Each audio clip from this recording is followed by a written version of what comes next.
Story of My Life by Helen Keller. Read by Maria Euther in London, England, February 2007. Chapter 8. The first Christmas after Miss Sullivan came to Tuscumbia was a great event. Everyone in the family prepared surprises for me, but what pleased me most, Miss Sullivan and I prepared surprises for everybody else. The mystery that surrounded the gifts was my greatest delight and amusement. My friends did all they could to excite my curiosity by hints and half-spelled sentences which they pretended to break off in the nick of time.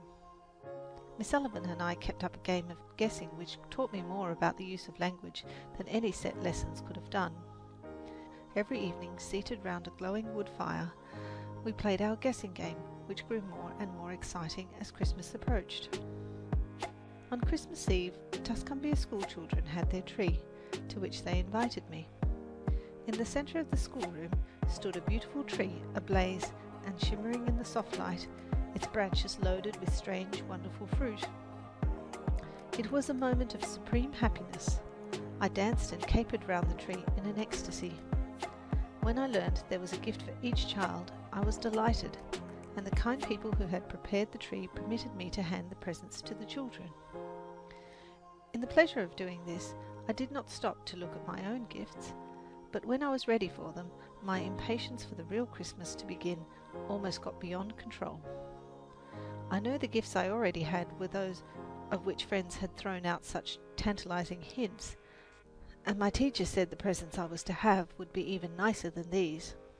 I was persuaded, however, to content myself with the gifts from the tree and leave the others until morning.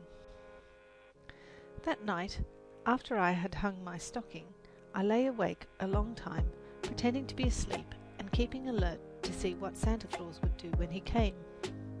At last I fell asleep with a new doll and a white bear in my arms.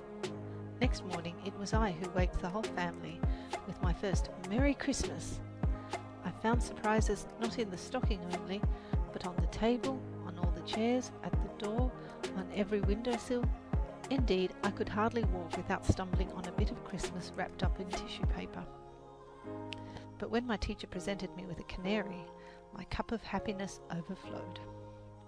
Little Tim was so tame that he would hop on my finger and eat candied cherries out of my hand. Miss Sullivan taught me to take all the care of my new pet. Every morning after breakfast I prepared his bath, made his cage clean and sweet, filled his cups with fresh seed and water from the well house, and hung a spray of chickweed in his swing. One morning I left the cage on the window seat while I went to fetch water for his bath. When I returned, I felt a big cat brush past me as I opened the door. At first I did not realize what had happened, but when I put my hand in the cage and Tim's pretty wings did not meet my touch, or his small pointed claws take hold of my finger, I knew that I should never see my sweet little singer again. End of chapter. Read by Maria Euther in London, England.